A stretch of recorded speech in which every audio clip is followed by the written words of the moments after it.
чарівники, вчитель продовжать в своєму ученике. Договору людей, новий мама.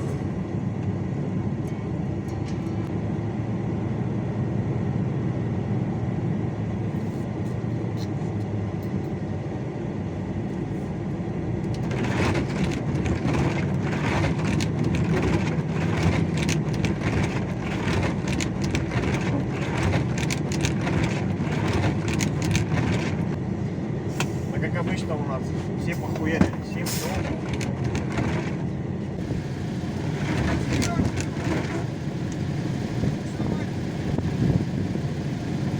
А что делать? Они уже ушли, да, получается?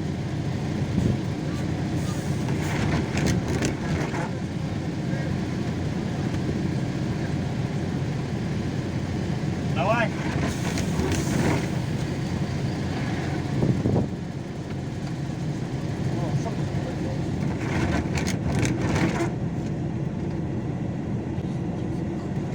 Шапка еще, блядь.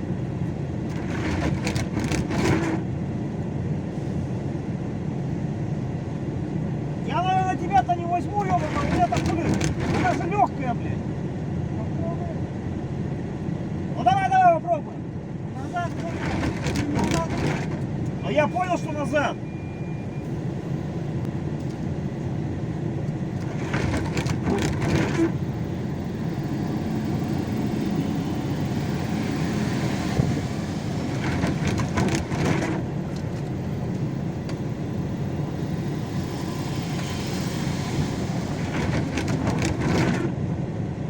Я уже шапку проебал еще.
Давай, давай, давай!